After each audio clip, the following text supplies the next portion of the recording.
Hello, everybody, and welcome to the Looks Like a Movie podcast. Today, we will be talking about Trap, a new movie from M. Night Shyamalan, as well as Francis Ford Coppola, Peggy Sue Got Married, as another entry into our preparation for his magnum opus that is coming out this year.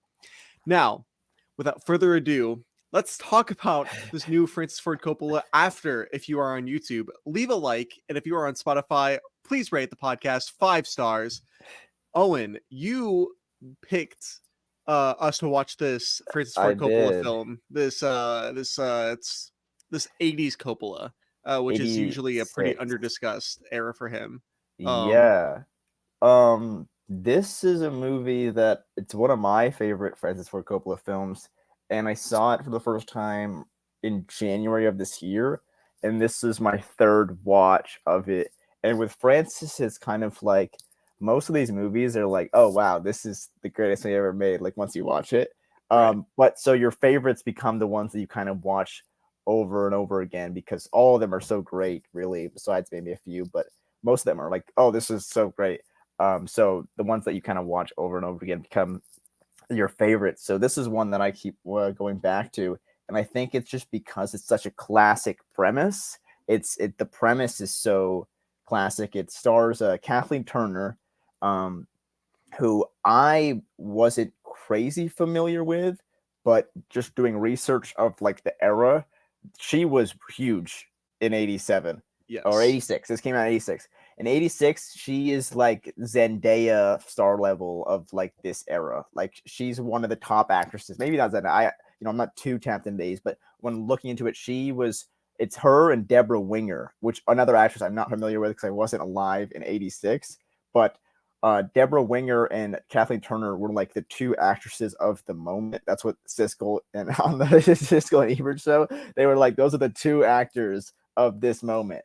So big news for her to be in this movie. It's a studio movie. It's not a like kind of creation of Francis Ford Coppola. Yes. It wasn't originally his movie, but he just kind of got attached to it. Jonathan Demme was originally slated to direct Exactly. this film before deciding not Jonathan to. Demme, another huge director. But it's Yes. interesting. Like I brought up Deborah Winger, she was attached to the project, so it's kind of like really huge actress with really big director going from really huge actress with really big director. So this is a big studio project that's getting attached. But like I said, the premise is like kind of timeless. Timeless where it has Kathleen Turner, who is this woman, um, you know, 20 years removed. I think, yeah, 20 years removed, 20-ish years removed from high school, and it's a high school reunion, and she's like her life's kind of like falling apart, and she faints at her high school reunion and gets like time traveled back into high school basically, and it's all about like what would you do differently if you were all of a sudden just back in high school. And I Yeah. think just talking about high school or just in general, like the premise of like if you could relive moments of your life and change things is like a very human thought that I think is just always going to be relevant. And I think so that's why I think it's kind of a timeless classic that I feel doesn't really get the love that it might, like, it should have maybe, because this movie like made money. It was a big hit in the 80s, and then it kind of just doesn't. I don't know. It's not really a movie that gets discussed anymore. Even No, though it's it's like not. Yeah. it was critically, like, people liked it and it made money. It's Francis Ford Coppola movie, and I think it has like a classic, timeless premise to it. But it's kind of one of the more, like, you could call it an obscure Francis Ford Coppola film even at this point. Yeah, well, the thing with Francis Ford Coppola's oeuvre is that once you get out of those big four from the 70s, Yeah, which are The Godfather 1, The Godfather 2, The Conversation, and Apocalypse Now, everything kind of gets a little obscure in comparison. Um, sure. It's tough to be The Godfather, but I don't see any reason why Peggy Sue Got Married wouldn't be like one of those movies that's just always on TV or something like that. Like, that's not that's really a thing anymore. But like this, I feel like this should be kind of one of those movies that people just talk about, um, yeah, well, it's especially interesting. people who are in it. I mean, Wow. Kathleen Turner hasn't become like this like icon necessarily in this age, but like we talk about Nicolas Cage, Jim Carrey's in the movie. I Yes. mean, those are people that like young kids know about, right? So It is interesting when you go to Peggy Sue's like letterboxed page. It's lower because it's auto sorts by like popularity by how letterbox does popularity. yeah, yeah, Um, yeah. it's lower than Megalopolis right Yeah, now. yeah, yeah, yeah. Which That's doesn't, crazy. no one's really seen that movie and it's not out. So yeah, it's not a popular movie at all. But like again, that's just, I guess that's just kind of how things happen. You know, not every movie can be a classic, but it's a movie that, you know, big director was successful, actors that have lived on, timeless premise, but it just got, whatever reason, just did not stick. Yes. Speaking of actors that are kind of timeless or Yeah, yeah. present, Nicolas Cage, is this his first leading role? I guess he's not like really a leading character, but like he's like kind of a I co-lead for mean, this it's movie. very early. Yeah. Um, Did you read the bits about Nicolas Cage on this movie? It's I did, I did, I very did. crazy. So okay, so once okay, again, Jonathan Demme was originally slotted to direct this film before Mhm. he did not. And then the studio eventually got the script and the film in the hands of Francis Ford Coppola. And once that happened, Kathleen Turner was attached. And then Francis Ford Coppola convinced Nicolas Cage to play the husband character in this film. Yeah, Um he did whose not name is want to do Charlie. it. Nicolas Cage reportedly only did not want to do it and only agreed to play this character if he could play it very wild and weird. Yeah. Um and Do you know where he got his voice from? yes, I read on Wikipedia that he got his voice from it's a character on Gumbly, Yeah, right? the Gumby claymation show. I watched, there was a Conan interview from like a while back where he's talking about how much he loves Peggy Sue Got Married to Nicolas Cage.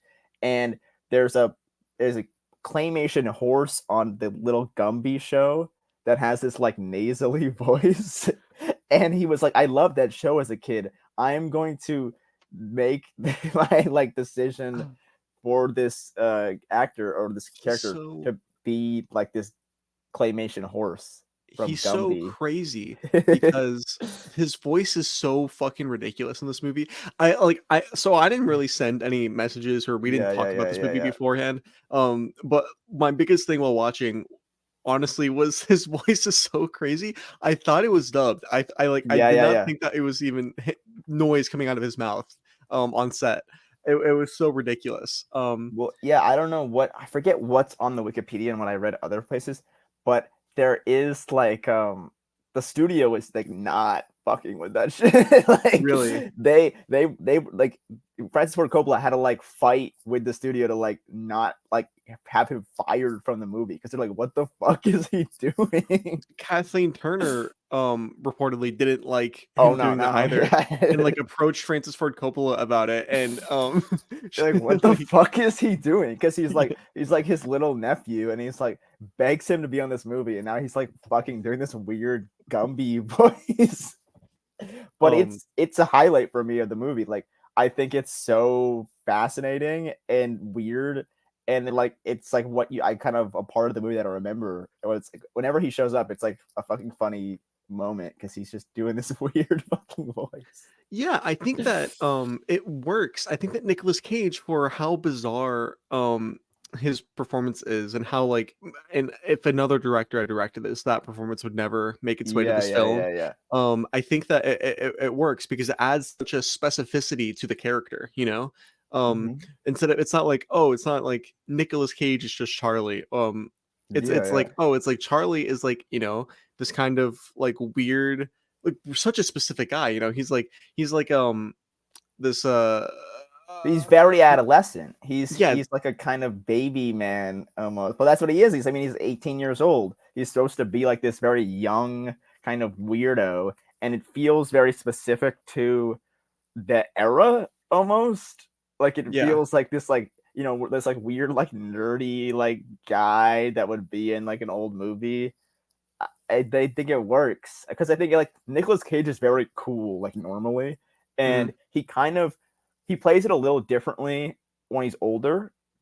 Like he Yeah. is a little more cool, but he still has that like weird like man child like nasally voice thing going on.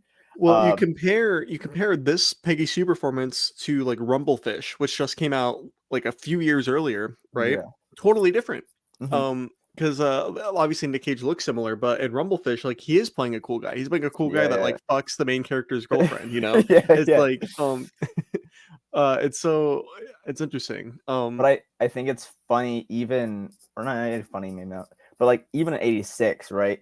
He's not even this big actor, but he's like, hey, Unc, I'm only doing this stupid, silly movie if I get to act. Like I'm trying to like experiment the fuck out of like what I can do with my like mouth, and like I just said he's always been like this very like I'm gonna do the weird shit because that's interesting to me. Even like back then, like he's always kind of, I guess, been like this, where he's like, yeah, I'll do your movie, Francis Ford Coppola, if I get to do this weird Gumby voice. Which I don't know, Yeah, that's great. it's very funny. Kathleen Turner in her memoir, Hmm. uh said all this stuff about Coppola, like said that like he was trying to He's destroy the movie and was like he drinking and stole a driving. chihuahua Yeah, or stole a something. chihuahua. It Yeah, was like she said that he got arrested for stealing a chihuahua because he just found a chihuahua and stuffed it in his jacket, and took it. And like she said all this crazy shit in her memoir, yeah. and then like apparently way later, Nick Cage like sued her for defamation for all the stuff that she said. Which is so bizarre to think about, like watching this movie, because it's it's like very much a movie about like those two like refinding their love, and like it's, I don't know, it's very funny, and then Yeah, all the well, stuff going it's on. about like Kathleen Turner kind of rediscovering like what love is, Hmm. you know, fundamentally in some ways, and like why she even liked this guy, you Hmm. know. It's or Peggy Sue, I should say. It's about Yeah, Peggy yeah, Sue yeah, doing yeah. that. Um it's funny to think about this as a studio film because knowing a lot of Coppola's sentimentalities now, um this feels very much like something that he maybe not would have wrote, right? Yeah, But like yeah. it like would have been interested But in it makes sense regardless. why he was asked to do this, and wanted to do it. Mhm. It feels like it very uh went from the heart, kind of like this grand big like love thing. Um, And about like somebody that's older kind of reflecting on the yeah, it feel I past, which mean, is with like that's a youth theme that without he's youth, interested in. and Yeah. stuff like that. I think it works well with him, and I wonder like how much different a movie it would have been if someone else did it. Obviously, like Nicolas Cage stuff, but like just on a base level of like what they would have changed, and what did he change, and what was his kind of idea. Yeah, I mean there's some like visual stuff that's like, Oh that yeah, only happens in Coppola movies kind there's of. there's so many good. I love there's one that always stands out to me, which is like such a simple thing, but I love when she wakes up at the end, and the camera's on the mirror of the wall, and it Mhm. pulls back, or like we get a little dolly, and then you realize you're looking at a mirror and stuff, just like little stuff like that. That's just so good. Yeah, this movie looks amazing. You have the whole stuff at the reunion where she's up there as like the I guess the reunion queen. You have Yeah. like these very like it's very like Carrie lights on her, and it's very beautiful, and she has these, this like this dress. It's It all was it's very like that's what I thought too. I was like this is like a shot from Brian De Palma's Carrie where yeah, she's yeah, on the yeah. stage with and she like It's has got like the flowers in her the hand and it's the blood. Yeah, shot. yeah, Yeah. yeah. Like It's very much like that, which came out similar time, but yeah, no, I mean it's Coppola, so it looks great, but I mean, it probably came out like a decade earlier. But the thing for me, which is not really Coppola's doing, but I love the script. I think the script is really, really solid, and it's not only like like I said earlier, the timeless kind of premise, but that's the script's kind of beyond that. I think the way that it's written, and like the little bits of dialogue that Kathleen Turner says when she's I almost said Back to the Future, but when she's when she's like in high school again, the little like things she says, it's you could go on a list, or I have a little. I love the when she gets dropped off by her friends, right? And then her friend says, "I'll call you later." and she says, "Let's keep in touch," right? Mhm. And it's such like it's a little bit, right? But you would never, an 18-year-old would never be like, "Let's keep in touch," right? But it's such Yeah. like I don't know, stuff like that. I think it's perfect writing for the situation and like the being like an older woman, but you're like reliving your high school moments right there, and just like the little ways that she would talk differently and stuff like that. I think it's a great script. I love like right after that when she gets dropped off and she tells her friend let's keep in touch, which is again like super bizarre thing to say in that situation. Yeah, um yeah, she meets her mom, and then she goes upstairs and she meets her sister played by Sofia yeah. Coppola. Which um yeah, very I love it. I love it so much when Sofia Coppola just like shows up in these 80s yeah, Coppola yeah, movies, yeah, because it's like yeah, she's like she's just like a normal looking like a hmm little girl, like cute little girl, right? But she's also just like is giving kind of a good performance. I think Sofia Coppola is like an underrated like a what's the word, child actor. yeah. um She's funny, especially playing off Kathleen Turner. Like she's giving this very like dry kind of performance that because Kathleen Turner is coming from the perspective, or I guess her character Peggy Sue is coming from the perspective of like, we don't really know their relationship in the future, but it feels like it's not as close as they'd want it to be. So you have this situation where you're not as close with a family member, who knows, what they're up to in the future, and now you're transported and they're young again, and there's very much this level of like, I just want to like hug you and let's be friends and like let's do everything we didn't do when yeah. we were actually this age. And then Sofia Coppola's character is like, it's a kid, and it's like, what are you doing? You're being a weird like older sister, and it Yeah. works. I love those moments so much. She's funny because I think Sofia Coppola's character is supposed to be. I think her name's Debbie. But I think her character is supposed to. It's Nancy. Character's name's Nancy. Yeah, yeah, Her character's supposed to be like 12, I think, in this movie. yeah. um, and she, I think Peggy Sue's supposed to be like 17. 17, Um, 18, something like that. Yeah. yeah. So it's Well, like, she turns 18 oh in the yes, movie. Yeah, in yeah. the movie, It's right, like a right, big of course. point. And Sophia Coppola's character has that line where she's like, because Peggy Sue's like, "Oh my gosh, like I missed you so much. Yeah, We need to. Do you want to play Monopoly? We need to play a game like right now." Um, and yeah, Nancy, played by Sophia Coppola, is just like teenagers are so weird. yeah.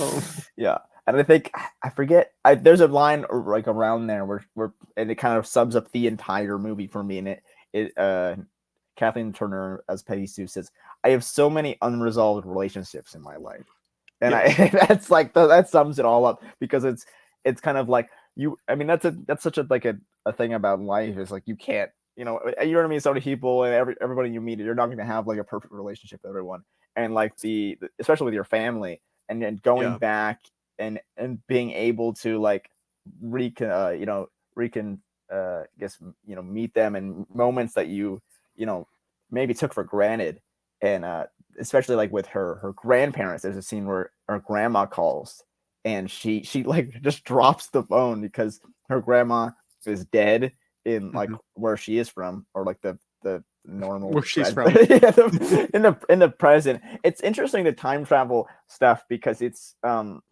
I mean a year removed from Back to the Future, but it's not handled with the same at That's all. what I It's was gonna really say. Do we think it's this is like a reaction to Back to the Future? Um, I I think so in a way, but it's not really.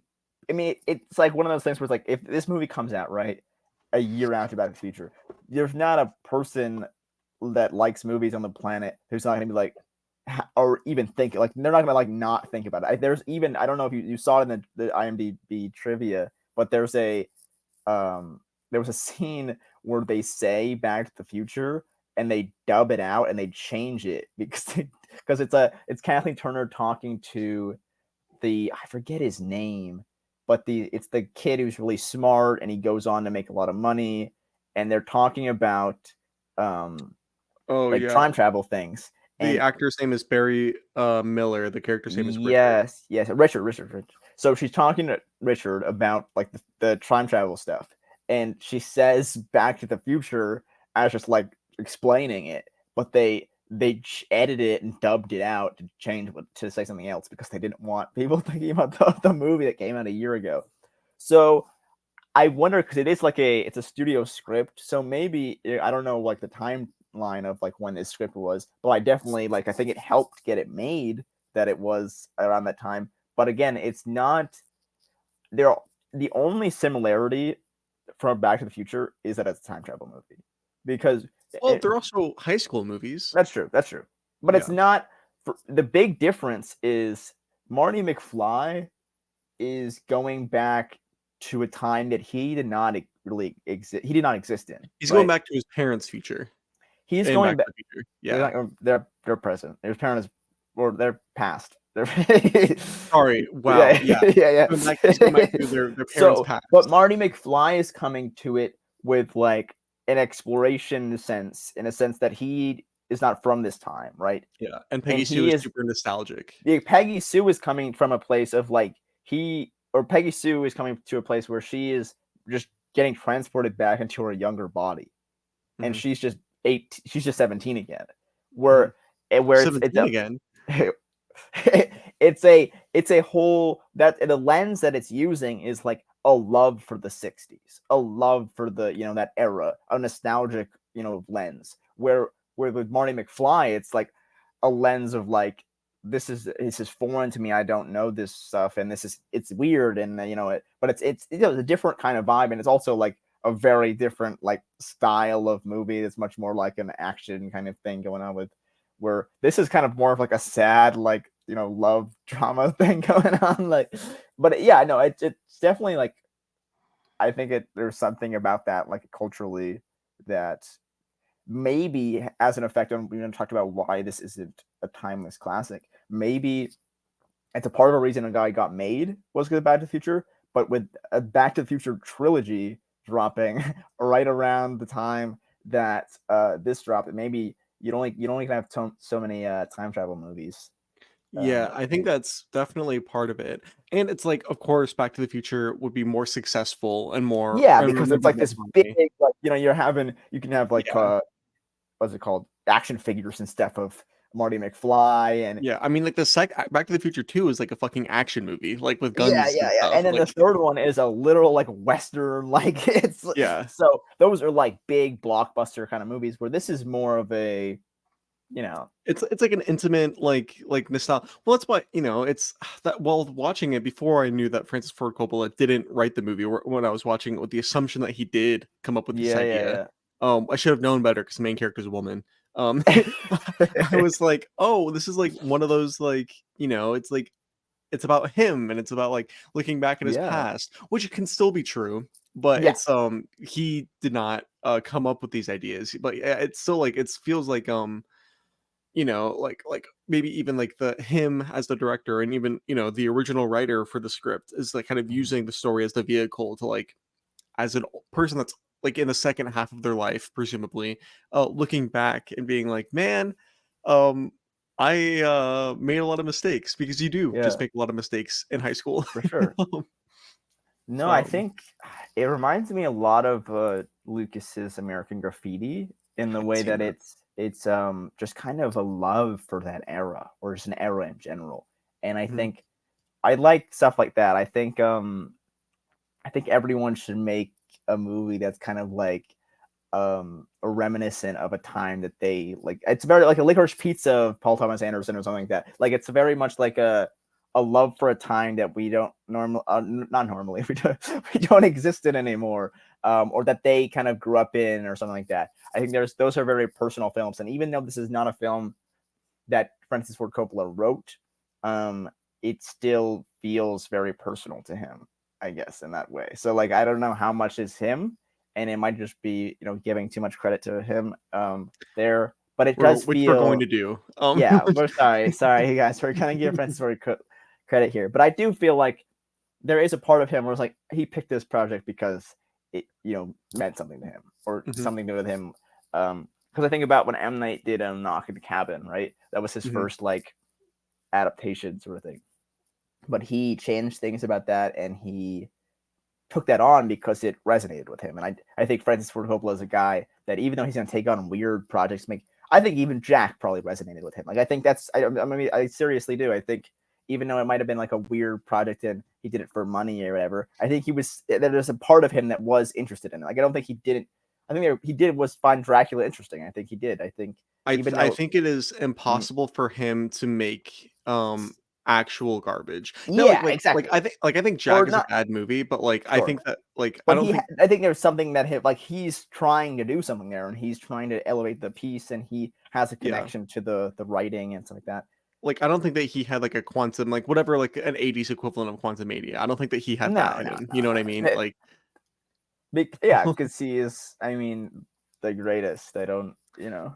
It is. So it's interesting because this we're in the 80s now, which means we're in like the total the destruction of Francis Ford Coppola, right? We're in Sure. the Francis Which is Ford crazy Coppola. because when you would think about that, it would be like, oh, he would have no hits, but this is a hit. Yeah, no, this is a hit. It's because it is from the heart. Well, he makes Zoetrope, his studio, into a production company, right? And then he produces One from the Heart. We have not talked about One from the Heart on the podcast yet. We will soon. Which Like came out in 81, so that's 81. 5 years before this.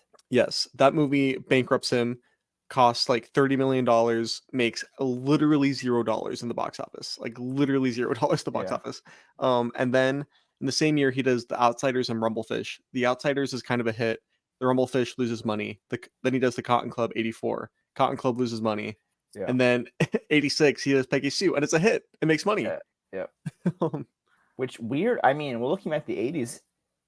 This is, I mean, if you would look at this, say this is just remove the name, right? Just look at these movies as like, that's a good decade for anybody, right? That's a great, that's an amazing decade, you know. If you didn't know this was Francis Ford Coppola, right, and you were just looking at these like Rumblefish, Outsiders, One from the Heart, Cotton Club, Peggy Sue. And then I haven't seen Tucker the Man in His Dream, but I know people who like it, so it's like you're just like, oh, this is like a fucking like kick-ass like studio guy, I think is what you would assume. You're like, this is like a really good like. But this is a studio guy that doesn't even really exist anymore, right? Like, does a guy like this exist anymore? Do they give out projects like The Outsiders and Rumblefish and, you know? Well, it's like a studio guy. Like the movies Outsiders like this don't even exist, right? Rumblefish don't exist anymore. Exactly, that's what I'm saying. That's why the movies like this don't exist. So the the guy can't exist because this guy would be making the next Jurassic Park movie, right, or something like that. Something like that. Well, that's what I was going to say. The closest thing to a studio kind of journeyman that I can think of is today is Gareth Edwards. Is kind of a studio journeyman. That's like also like a notable filmmaker. I don't know if it's his doing or what he wants or just what he wants to do, but it reminds me of when J.J. Abrams announced that they were like a recent announcement of him doing a Back to the Future homage with Timothée Chalamet, and it's like, is this just because he's like creatively bankrupt, or is he just a studio guy? But I don't know. But like I said, these movies, this guy doesn't exist because these movies can't exist anymore. Yeah, and Francis Ford Coppola did not want to be this fucking guy. he was forced to. Francis Ford Coppola was like the most acclaimed fucking filmmaker, other than maybe Martin Scorsese at the time. And then One from the Heart came out, and it actually ruined his entire life, and he had to start doing these studio things. Some of my favorite movies come out of this era. I love these movies. I think 80s is great. Yeah. Have you seen The Cotton Club? No, I do have to. He's Nicolas Cage is in that movie again, I think. I don't think this is the last Cage Coppola movie. Yeah. Oh, okay. While watching this movie, I know that Nick Cage is doing such like a silly, like fucking cartoon ass performance. In Peggy Sue. In some ways, in other ways, it's very impressive and like emotionally resonant. But while watching it, I was like, man, it is so fucked up that Nicolas Cage didn't play Dracula. In Bram Stoker's Dracula, man. Oh, that shit would have been. He does, especially with how I love the old makeup on him in this movie, he Yes. looks like he does now in this. Yes. It's just crazy. It's literally like they made a movie in '86, and then they grabbed like 2024 Nicolas Cage and then threw him like they George Lucas him like fucking in to do like the older scenes because they like predicted how Nicolas Cage was gonna age perfectly.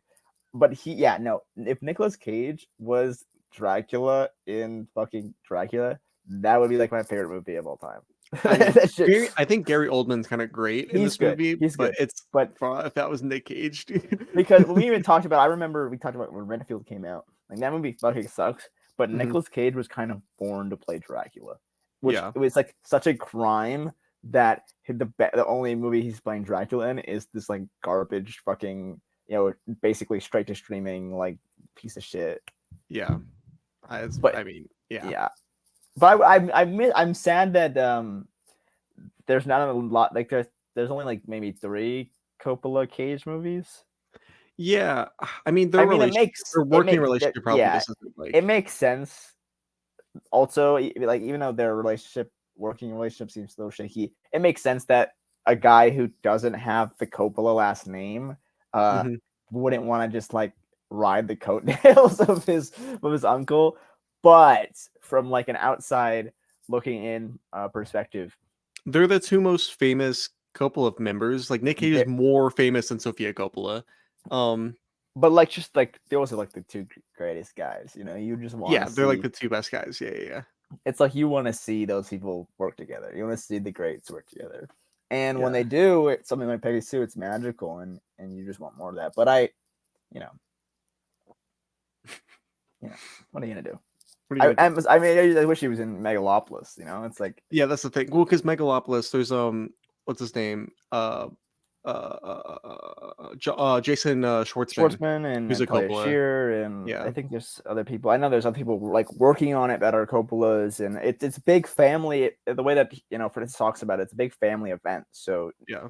I think Nicolas Cage was at the screening, maybe. Oh, Roman Coppola did like additional directing too. Yeah, We're back. We're so back. yeah. Who's Roman's great, man. Roman's really great. He's kind of the backbone of some of these '80s. I don't think he did this one, but Dracula and stuff like that. I think that's more '90s maybe.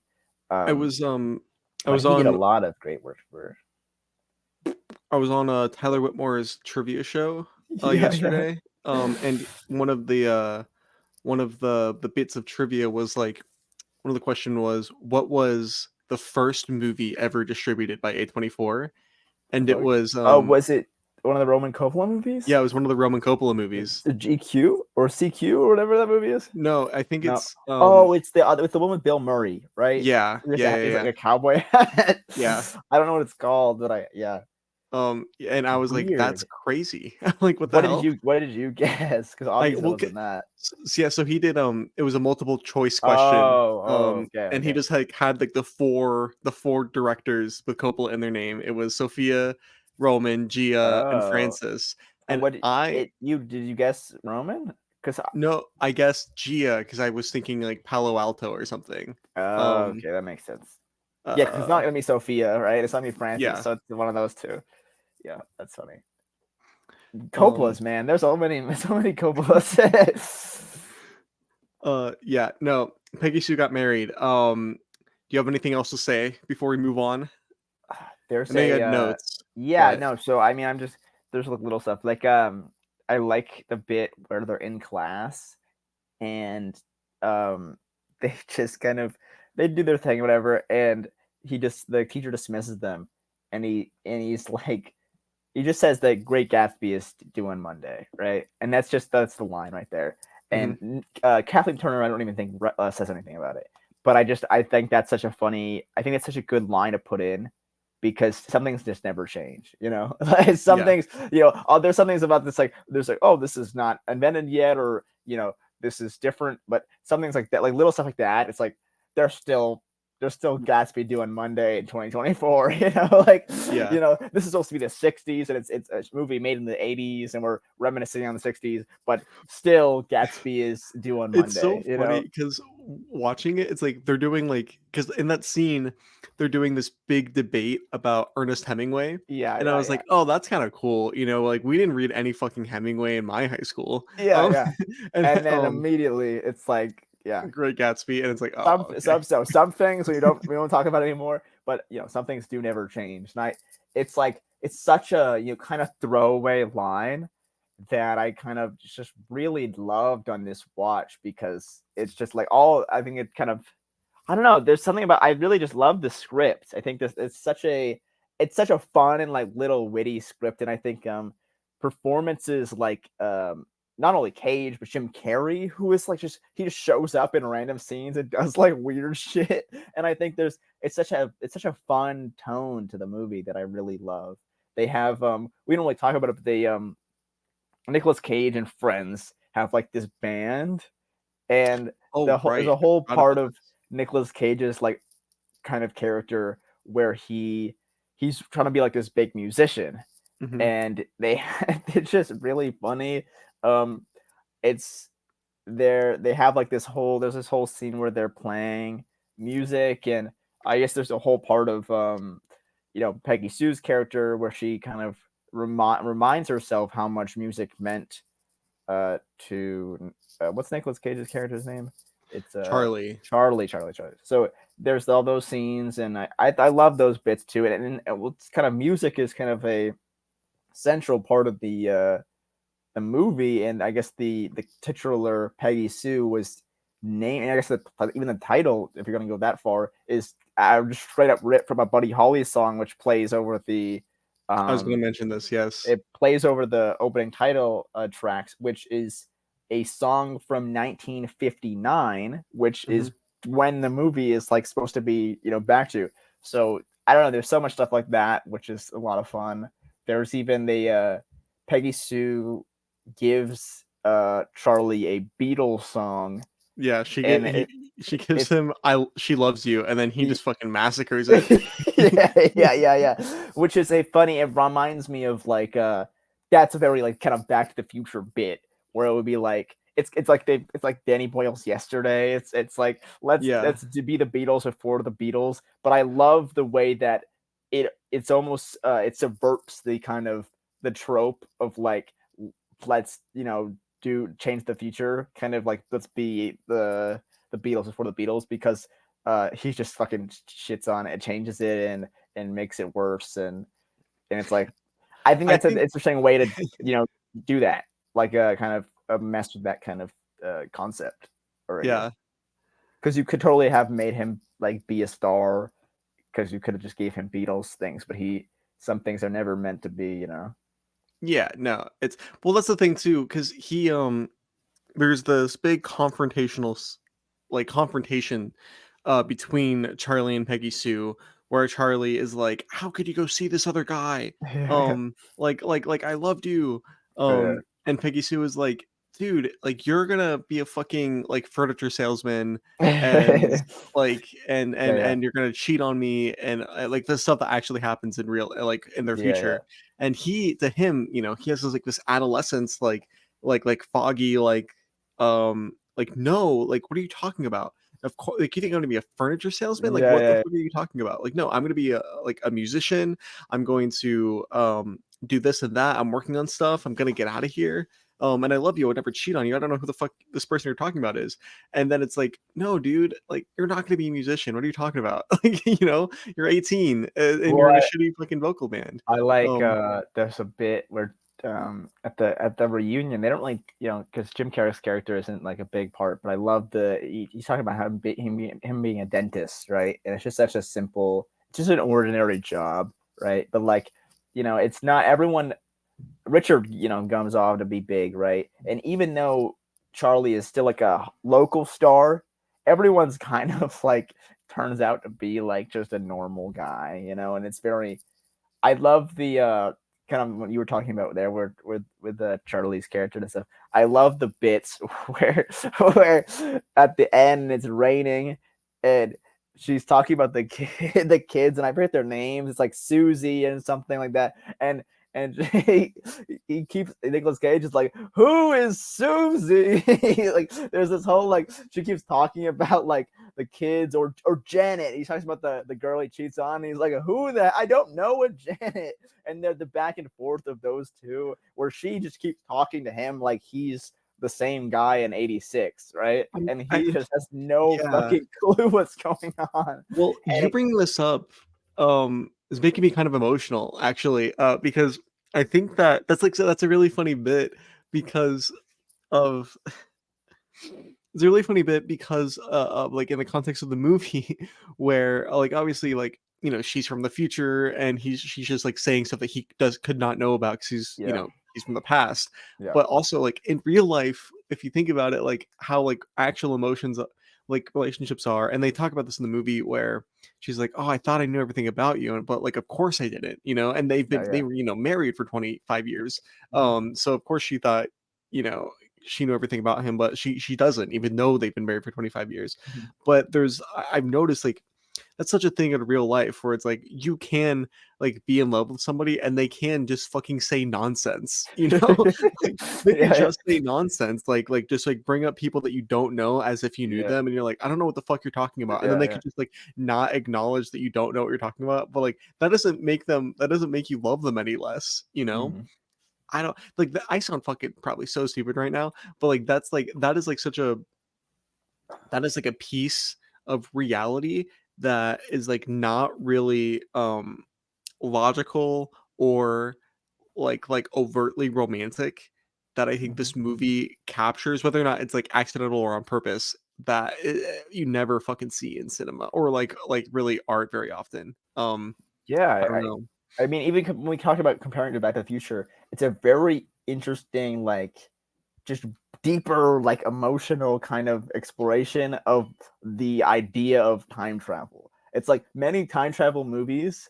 Like when I think of time travel movies, it's very much like the kind of science fiction-y version of like how cool time travel is, and like the possibilities are endless and stuff. But when you think about time travel in like a day-to-day life, it is kind of like, hey, what would happen if I could go back and like change stuff in my own life? And how would that stuff like how would what would you do if like you could change stuff, or like what would you do if you could just Yeah. go back and just be a fly on the wall, right? Just watch, just hang out with your grand. Like I love the moment at the end where that's the weirdest part maybe of the movie. So she goes to see her grandparents, and her like grandfather is a part of like this like almost like culty thing, and they like are like, oh, we've been expecting you, and they try to like send her back, and it's just such like a silly weird like kind of almost twist to the movie. Oh, it's for sure like a It's twist. It's like what yeah. the fuck is It's like what? Um where it's so bizarre, but she gets like saved, oh, quote unquote, by Nicolas Cage. But I don't know, it's which is like that's like the whole I almost feel like that kind of scene is added to be like this kind of like popcorn bit, but I don't know. It's so I think it's such a deep kind of emotional exploration of like time travel. And uh emotional for sure, because it's like it's also like what if because Peggy Sue um Peggy Sue like doubts the reality of it so much, where she's yeah, just like, oh, I'm probably just streaming, which she was just streaming, yeah, but like it does feel so real that she kind of thinks like she accepts that like, oh, this is like I am in the past now, but she does not consider any of like the dangers of time traveling or any of like the no, no, nerdy bullshit, 'cause she's just no. like she's just like a middle Well, aged I love how older middle aged lady she like shows up and she immediately just starts drinking, and her dad is like, "What the fuck are you doing?" Because she's like, "This isn't fucking real," and it really takes to Richard is like, "Okay, if it's not real and you're dead, like just get run over by this fire truck."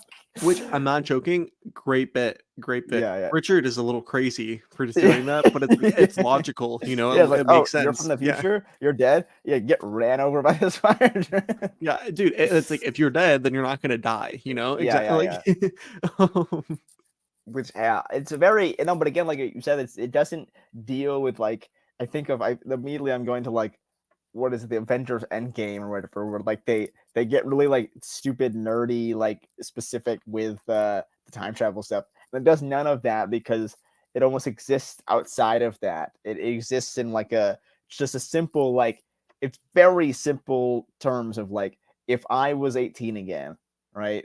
It almost feels like like we said, we did brought up like 17 again, but it almost feels like a simple like Disney like kids like premise, but then it's like handled with like by like a real fucking like filmmaker and like real writers and stuff. It feels, but it's like again, it's like that simple, which again I think is like why it feels so timeless to me because it's just a simple. The premise is just so.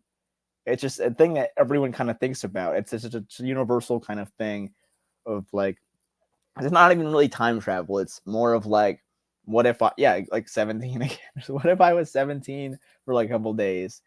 And there's not really any rules to the time travel. It's like I don't know how long I'm gonna be here. I don't know what if this affects anything. Which it kind of there's a moment at the end where she wakes up and there's a guy that she like kind of hangs out with, and his book is dedicated to her. So there Mhm. is a moment where it's like, did this like actually change things? I don't know, but Yeah. again, does that really matter? Not really. It doesn't really matter if No, it it doesn't really doesn't matter if it matter. was real or not. It's really just to count the emotions and what we learned. I guess it's the friends we made along the way. Because Really, if she did change things, it's not she didn't change anything that is like so, super yeah. important to her situation. Because like They just because what she really found out was Charlie. She found out more about she Charlie, and that was the yeah, whole and more about herself in turn. Yeah, and she sort of invented pantyhose. that's such a funny bit when she's like, "I have a perfect idea. You guys have pantyhose." She's like, "They don't even know what pantyhose are." It's It's such like, like a funny like hyper specific, but like not even like it's like the weirdest way to make your money. But yeah, I don't know. I don't have too much else to talk about Peggy Sue, but I like this movie a lot. I think it's definitely one to check out if you've listened to all that and you haven't seen it. I think there's a lot of Coppola movies that are worth your while, but I definitely recommend this one. yeah, Peggy Sue. I think that like if you're interested in Coppola, and don't necessarily want to go through all of his movies, and you're crossing some out. Don't cross off Peggy Sue. That's notable to watch for Yeah, sure. yeah, yeah. Also, Um, if you just like Nicolas Cage, I think this is like a definitely one to watch. Like I think if you are a Nicolas Cage fan, this is a movie that you cannot go without seeing. yeah, that's true. If you are like a Nicolas Cage specific fan too, and don't really care about Coppola Yeah. necessarily, Yeah, yeah. it's There's a easy to skip over this because Cage is not on the poster and he's not like number one build, but like this is yeah. a really I think notable performance. I saw a there was this Twitter thread where it was like I think it was maybe VHS or video, but it was or maybe DVD, but it was like covers that are retroactively changed to add stars that got bigger later Mhm. on. And this is on there where they had it was the Peggy Sue poster normally just has Kathleen Turner because like I said earlier, she's like a big star at this time. Um, but like maybe 20 years later in the like early 2000s when that was like a DVD or something, there was a different version of the poster with like Jim Carrey and Nicolas Cage because they're now like these big stars. So when you're selling the later DVD, you have to like add somebody else on the poster to sell it, which you think is funny. But yeah, I don't know. The great flick for sure. Peggy Sue Got Married, 1986. Francis Ford Coppola, starring Kathleen Turner, Nicolas Cage, and yeah, Kathleen Kerner, and Nicolas Cage. The tagline: "Knowing what you know, what would you do differently?" Peggy Sue faints at a high school reunion. When she wakes up, she finds herself in her own past just before she finished school. That concludes our conversation about that movie. Please, if you have not seen it, check it out. If you listen to that whole conversation without watching it, you are, I don't know, you're a looks like a movie fucking writer. Um, but before we move on to the real meat of this conversation that we're doing today, what did you watch this week, Owen? Oh yeah, yeah, yeah. I didn't watch too much. I think because I've been working on stuff. So they did they did a Shrek 2 re-release, and Yes. I saw that in theaters with my family, and then they also they're doing the Spider-Man re-releases, Hmm. because they don't have a Spider-Man movie coming out this year. So like, what the fuck are we gonna do? We only have Spider-Man. What am I without Spider-Man? So they had the big idea of we already have Spider-Man movies. We could just re-release them. Isn't it Um, like an anniversary for one of the Raimi ones too? Or am I crazy? I would assume so. Um, but so I saw the first Spider-Man in theaters on 35, and I might see the second one on Monday. And then I'm working on stuff, so I rewatched Jean-Luc Godard's a trailer of a film that will never exist, Phony Wars, Yes. because I was working on something and I was um, rewatching that to just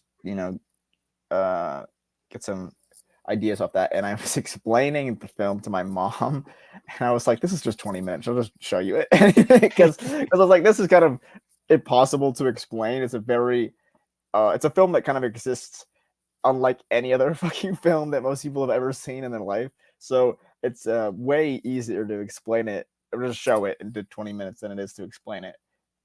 Very, I love that film a lot. And then my parents threw on Wonka last night, so I watched that while I was editing. You That's pretty wonked it much with your parents? yeah, a little wonking it up. That's pretty much all I did. I've been hard at work, so not much time for watching stuff. I just sort of like I'll watch like a scene or something, or I'll watch like a bit of something. I won't like finish anything because it's not really why I'm watching it. More I'm watching it for like one specific idea or something. I I did not watch a lot either. I watched. It's funny that you're talking about like working on stuff. It's not funny because you're always working on like a short. But I watched Tick Tick Boom.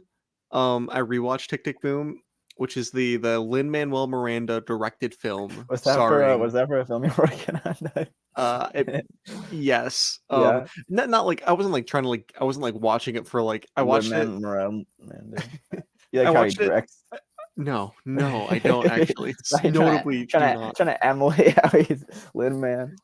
No, I was storyboarding one of the Oh, okay. scenes in my movie, and I put that on as like in the background while I was doing it. Um because I was like, "Ah, I want to revisit this because I rewatched both Hamilton kind of recently-ish, and I was like, I want to watch Tick Tick Boom again. And Tick Yeah. Tick Boom, kind of like a great musical with like kind of a great cast that Mm. is fucking shot in the leg with like a shotgun by its director. It is like I think Tick Tick Boom would actually be kind of like a fantastic movie if it was just like made by a good filmmaker, you know? Yeah, Like yeah. because like it has all of the ingredients of a great film. And then it has like a fucking director Andrew in. Garfield should do a Paul King film or like a musical. Yeah, no, yeah, yeah. Andrew Garfield like in like a not don't put him necessarily in Paddington, but like in a Yeah, Paddington would be yeah, really awesome. Or yeah, like something like Wonka. He's so good in Tick Tick Boom. And he has like that whimsy that like Paul King like yeah. you know. Um, and then I just kind of threw this on. I watched Midnight, which is a short film that came out this year. It's a Takashi Miike film. Oh, okay. Um, it was funded by Apple. The production was funded by Apple because it was an iPhone movie. And it was like Weird. it's basically an iPhone ad, but it's an iPhone ad in the sense where it's like, oh, this is a film that's shot on iPhone, you know. Okay, So like that's interesting. yeah, it's like a technical exercise from Takashi Miike, and it is fucking kind of sick as hell. It's because it's just like a 20-minute short film that is like an adaptation of this manga called Midnight, about like a sci-fi taxi driver who's like also like a spy or something. And it's very funny, very like him doing a speed racer thing. Oh, okay. And it looks like it's shot on iPhone, but it's like it looks like that, and he embraces the technical exercise, and he really like does what he can with the iPhone. It's very very fun. So I checked that out, and then I watched The People Stoker last Oh night. yeah, Yes, The People Stoker. I won't say yeah. too much. I think hopefully we'll do a full episode about this because I think it kind of deserves that. It's very much like a like a like like a whole piece of art, a fully realized project that I think is very important. One of the most queer fucking movies I think that has ever come out, maybe. The People Choker. You're gonna be seeing that soon, I think. And Yeah, Kevin, yeah. we're gonna fucking force at gunpoint to We're gonna go drag see. him. Yeah. But yeah, that's what we kind of did. We got caught up. And then biggest thing that happened this whole week, Trap. The new film by M. Night Shyamalan. The trailer has been released. The trailer and teaser poster. Um, First reactions, analysis, what to Yeah. expect. Super excited for this. I love the trailer. I've watched the trailer a lot, and I think it's not only like I don't know. I can't tell if it's just a good trailer or like just the stuff in it is so good, but whatever that, whatever the fuck that means. Does that really matter? Not really. I think Josh Hartnett is going to be really fucking good. And I I love him as the dad. I think there were some other names kind of circling around, notably the two other names that were brought up early on when this movie was in development were Brendan Fraser and Benedict Cumberbatch.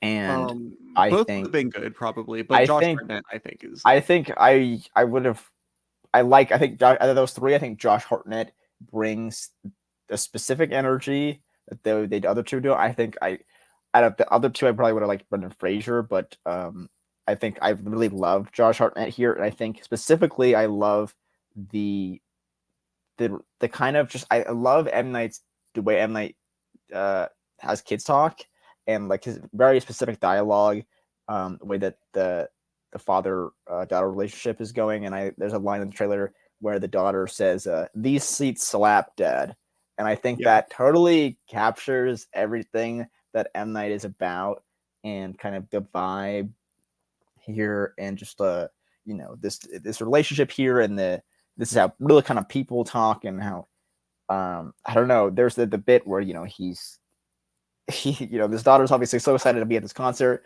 and he's like, "Wait, I gotta tie my shoe," and that's just the way that the trailer kind of opens, and then they're going through the it's the stuff that like I forget what it's called, but they're going through the kind of the line, and he's so excited. There's something about Josh Hartnett that he's so excited because his daughter is excited, and I love that kind of the bit. And you get a little bit of the darker side of him, but the Mhm. trailer really makes me excited because of how much they show of his kind of happier, lighter side. I think he does a really great job of that, and I think that's you have to have that. You have to nail that part first before you can get into the darker bits. And I think I'm totally expecting him to be really great there.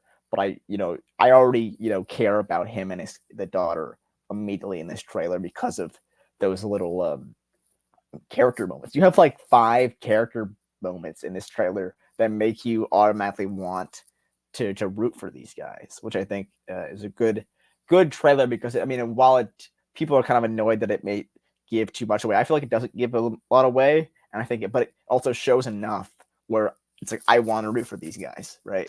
Yeah, I think like when people are like, "Oh, it gives too much away," I think it's literally just giving away the The premise for premise the of the movie. movie. Yeah, it's Yeah, just like the yeah, yeah. premise of the movie, and that's like that's Um, all it gives away. yeah. I think people are kind of a bit silly with that. Like there's it's a lot of like it's the normal like blue check ass reply for this movie is like you just spoiled the twist. No, Which that's there so dumb. The could movie's be a called Trap. trap. Yeah, like it's like So it's like if they just show Josh Hartnett um going to the concert and it's like, oh, the movie's called Trap. It's like why the fuck is it called Trap? I think that Um we kind of assumed before we got like the CinemaCon kind of like people were being like, "Oh, Josh Hartnett plays a serial killer." I think that like we kind of assumed from the title that it was going to be him being trapped in a concert, as opposed to like the concert being a literal like trap yeah, for him. Which is yeah. interesting. But there's a little bit in the trailer where he goes in the bathroom, right, and he's like looking at his phone, and Mhm. then like the lighting changes, or it's like the lighting kind of like fades from like the yellow light to a red light, Mhm. and his face like gets all like serious, and he goes like into like serial killer mode, Yeah, yeah, and his yeah. eyes like twitches, and then it cuts to him at the concert, sitting next to his daughter in the With the same mode, red and the lights. red light's still there, and I'm like, Yeah. oh, that's such a cool like, um, Um, I love, and a lot of people who are not, um, I don't know. I was going to say not as smart, but the people that, if anyone who to watched all the of these tra fucking idiots that I don't know. like M Night, all these fucking No, no, no, no. But there was a moment in the trailer where they have these really nice close-ups and fucking M Night staring you directly in the like your soul and basically saying, "There's a serial killer on the loose, and they set up a trap for him." And some might say this is M Night being tell not show, and this is not how movies are supposed to be made or whatever bullshit. But I say this is like highly elevated ass like fucking theatrics, and it's fucking sick to totally like, I don't know, it's staring you right in the soul and being like, there's a fucking serial killer in here, and it rocks. It really rips. I love the bit where it kind of still is showing like this guy's like personality, where he's like, I forget the guy's name, but he's like, hey, I'm Cooper. Like, what's your name? Like, there's this like little like, he's just like a guy like running this stand, and he's like very nicely like asking him like what's going on, and he like stares the camera right down the fucking lens, and he's like, the butcher, the guy chops him up, and yeah, and he does that with his hand. He's like chops them up, yeah, it's fucking sick. And then he's like, they set up a trap for him. It's so fucking awesome. and then And there's yeah, that I don't there's a know. clip where we see like all like it's like all of like the police and like SWAT gear or like Yeah. raid gear like in a line outside of the arena. There's also a Super Toronto movie. It like takes place in Toronto and Mhm, they shot it at like the big arena in Toronto, which mhm. is interesting. That's a choice that they made. Um because they could have shot it in Philadelphia, but Yeah, yeah. um There's they like all bunch of fucking Eagles fans like tackle him. So the super. um Uh, they have like there's a we see the police like lined up outside the arena, and then we see because they're on the floor like closer to the stage, him and his daughter, they have like really good seats, and we mhm. see like him looking around, and we see the police like dragging out like this fucking fat guy that we're assuming is Yeah, like, yeah. oh, like they're thinking that, oh, maybe he's the butcher, because like they Mhm. don't know what he looks like. they Yeah, they just yeah, know yeah. somehow that he's here for some reason. Which is funny because it's like, oh, they were giving so much away. Like we have no idea how the fuck they know any of this, or like it's like I don't know. But Interesting. well, you talk about the SWAT team. A lot of people say like it's like this is very reminiscent of like the fucking beginning of Tenet, and I'm like, that shit rocks. Oh Like yeah, no, it that is. that bit in Tenet where like it's so good. Like I don't know. It's like if M Night saw that and was like, "Fuck, this is how I want to do this," that shit rocks. But yeah, I don't know. I was gonna say, I think that the casting of Josh Hartnett too, you kind of, because you mentioned how it was Benedict Cumberbatch and Brendan Fraser. yeah, that was just I don't know if that was like news sort of around, but I think that if that's true, I think that it's interesting because I think Josh Hartnett is the balance between what those two guys would bring to the roles Mhm. specifically, whereas Brendan Fraser I think would do like the dad would like skew very much like, oh, this guy is a dad, and in terms of, I think Benedict Cumberbatch would skew very much like, oh, this guy is fucking obviously a serial killer. You know what Yeah, I yeah. mean? Well, it's Like, like but that's the thing. I think Brendan Fraser would have been really good because I think Brendan Fraser could have totally been like this like jolly like little like dad, right? But I also yeah. think Brendan Fraser could have been like this fucking like psychopath, where Benedict Cumberbatch is just like a weird guy, right? Hmm. He's just a weird guy, and he's also like, what do you He be doesn't doing in have the America? warmth of What either you of be them. doing an American accent? Like it would just be Oh off yeah. for me. Yeah, It would yeah. just be weird, and he doesn't have that warmth. So I think Josh Hartnett is perfect. I also think like him being like former like teen heartthrob, now dad, like he has like there's an energy to that I think really works. I'm really excited because there's also this talk about like this kind of renaissance of him, and him being an Oppenheimer, and I think it's perfect, kind of casting for M. Night to kind of get some guy who's kind of coming back, but he was in a big movie last year, and people know who he is, and he's not someone who is going to demand a top dollar, but he has the ability to give you that top performance, Yeah. which is really exciting. There's not too much known about the cast. I would assume it's going to be relatively a small group. I know there With like are a million extras. yeah. So we know of Josh Hartnett, obviously, like that's the big one, right? Salka or M. Night's daughter is playing Lady Raven, who is the person singing, and where they are for the concert, and it's unclear if the character will be more than like just like playing music, right? We don't know if she's gonna have like many lines of dialogue, or is she gonna ever be off the stage or something like that, which I I mean, would assume so, but we don't knowing know. M. Night, this shit could escalate. Like the movie could end up being the situation where Josh Hartnett's character is like takes her hostage towards the end. Yeah. You know what I mean? We Like don't know. She could be the um butcher. Like, I don't know. It's like that would be not. I don't think it's gonna happen. So there's the daughter. What's it called? Is this what it is? Yes. So Haley Mills is an actress, an older actress. She was born in like the 40s, right? mhm, She was in the original Parent Trap in the okay. 60s. She was the lead, like the who played like the two. It's not like Lindsay Lohan. It's like it's the older version, but she played like both of the girls. Yeah. Parent Trap. Now she is in Trap. She isn't like another one of the people on the list, and she's in the trailer for like 1 second, and it's when like Josh Hartnett's like face is like red, and it's like there's like a bunch of overlays on him, and it's you just like a bunch of scenes, and there's one scene where Haley Mills is like looking up, and she's just like everyone's like kind of like all over the place, and she's just staring at the fucking camera, and no clue what her role is, but she seems like she's important in this. Also, Kid Cudi is in the movie. Apparently, he said he has a small role. Who knows? He could be anywhere from just like a cameo to like he could be like the opener for the movie. Like, who knows the bucket? But they're notably like I've seen them like hang out before, and they're friends and stuff. So he's in the movie. And then on Letterbox, which I'm assuming this is confirmed somewhere, because Haley Mills has been on this cast list forever, and it was like, never really like talked about. But then like she just shows up in the trailer, so apparently like whoever's doing this Letterbox thing knows a little more. Yeah. But Allison Pill from Scott Pilgrim, that's Yes. like the big thing. She's also on this list, so it's a small cast with small, but it's like also it's like a very like a one location thing, so it doesn't Mhm. make sense to have all these big names. The But it's goat interesting. of one location films. Yeah. Truly.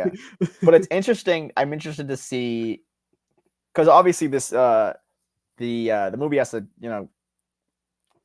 keep going, progress. I guess was the word I was looking for. So there will be like characters introduced and stuff like that. Um, what I was trying to remember earlier, and I lost my train of thought.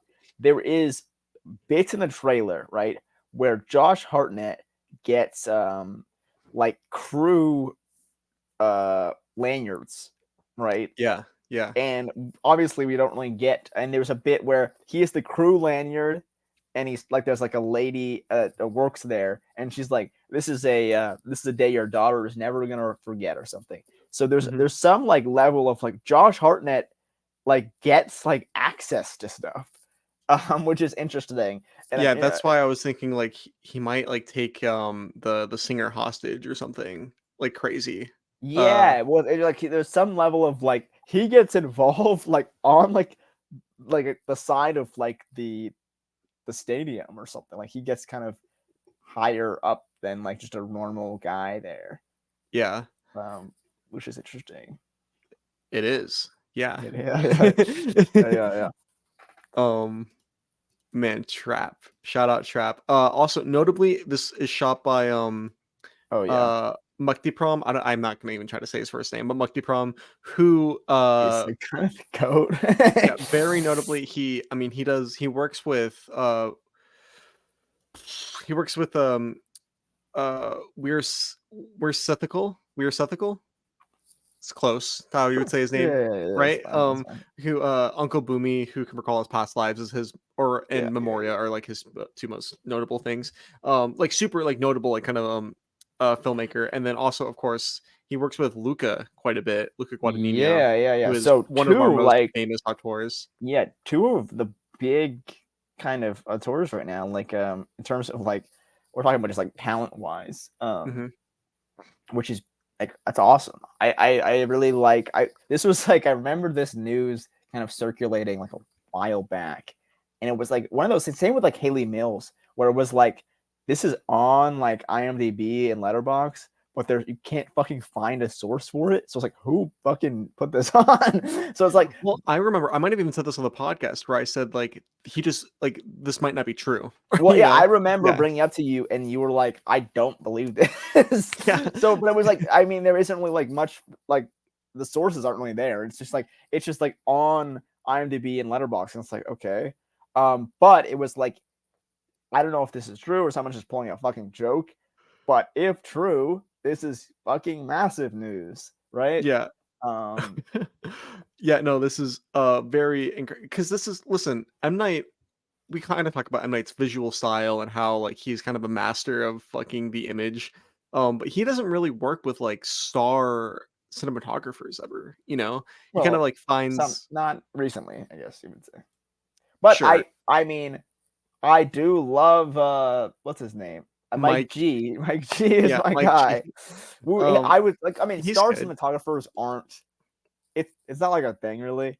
I would say maybe Mukti Prom is in that level maybe, but like it's like you have what's his name? Deakins, and it's like Oh that's yeah, like Roger that's the only Deakins. like that's the only like household name maybe cinematographer. Maybe that's like you have Hoyt and stuff like that. Yeah.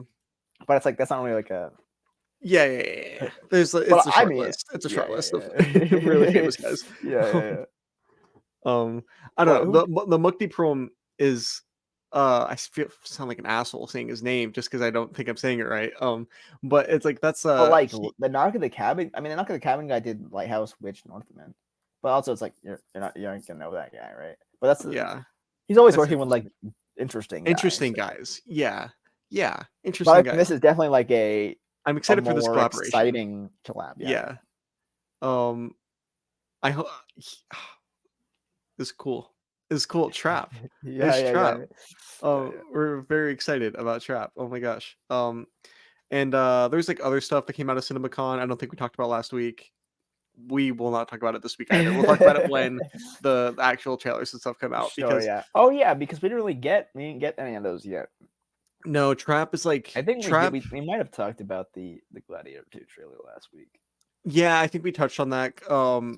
But that trailer needs to come out and get released for us to see. CinemaCon's weird. You were kind of texting us about that, about how you were frustrated with CinemaCon because it's like, oh, all of this stuff is coming out, Well, and I like, don't see why it wouldn't be like a live event. I just don't yeah, I don't see the benefit of it not being because I think it could be something really fun. I think it could be like a kind of day for like the community to kind of be together and like I think it would say you're a movie like Trap or something like that, and everyone's tuned into CinemaCon and you're seeing all these cool trailers, right? You might watch a trailer that you might never see, and you might get uh-huh. excited for a movie. But if I'm not at CinemaCon, I might not read about the Trap trailer if I'm not interested in that movie, right? So I Hmm. just don't think I think it would be a really big move for them to do this like a live show. Like I know the gaming shows or the gaming what are they called Co- conventions um, uh showcase, yeah, conventions. I don't they know, like do like but I know for a conferences. That's what it's called, conference. bunch of Yeah. gaming things they have like multiple gaming things where they'll do all the trailers and stuff and they'll do all the information. I think you watch those and you get excited for games that you might not have been excited for earlier. And I think it's a kind of missed opportunity to not make this in the year 2024 not a live event. Yeah, it's very weird. I don't know why, because like there are like those gaming shit, like E3 isn't really a thing anymore, but like that's what this Yeah, would be it used like. to Would be be. like Yeah. E3, where like you tune into E3 and you just like watch all the trailers, Mm-hmm, and mm-hmm. you see like, and then the trailer happens, and then somebody from the studio walks out and kind of like talks about the Yeah, yeah, game, yeah. and it's like it's silly that we have something already like that, like But they CinemaCon. just don't. They It's just like don't. it's this weird like only in person, like We have to you read have to what be. people's fucking, Yeah, it's like what the fuck. I don't writing know. It's about like it. we had to read like, oh, there's baboons and stuff and stuff. Like Gladiator 2, and it's like, yeah, you know, what'd be sick if I could see them. I could see the baboons, man. Yeah, it's very silly. And then there's like cool stuff where it's like people got to see like the first like 15 minutes of Yeah, yeah, yeah. some movies and That shit. makes sense Like, not to show that live, right? yeah. But it makes, I mean, it makes a lot of sense to show these trailers live. Yeah, these trailers, and like they also have like Make speakers it and stuff. make it Like, an event. Make it an event. I mean, yeah, it's make it a like whole thing. you Yeah. already it already is an event. You just have to get a guy with a camera in it, or And they're wondering why fucking nobody cares about movies anymore, dude. You it's know? because you got these fucking geezers running the show, man. Yeah, these fucking old ass geezers running the show. These fucking boomers. Oh Um, man. oh Well, man. it's Netflix, man. Um, It's all Netflix's fault. Okay, before we wrap up, I'm gonna say, guys, if you're watching on YouTube, leave a like. If you got this far, comment FK Meeks if you're watching this on the comments on YouTube. If FK you're listening makes this me far mad. on Spotify, rate us 5 stars on Spotify and leave a note. There's a note on Spotify where it says, "What do you think about this episode?" That pops up. Put in there FK Meeks. Oh, If brother. you listen this far. Kevin's never gonna let us do this again. And next week, what are we doing next week? Is there a movie that comes out that we're watching next week? I don't know. Kevin usually tells us that. Yeah, Kevin usually tells it. Well, just like let's think for a second. Okay, Okay. is there a Let's movie see. coming out this week that we're going to cover next week? Because we're not doing People Choker, I'm pretty sure. Um, we're not Kevin's doing. not gonna see it. So. Yeah, Kevin's never going to see that movie. No, it's Coming soon. IMC. yeah, my MC. Oh, On the oh, oh! fly. Is it Challengers? Oh, Challengers, of course. That's next week.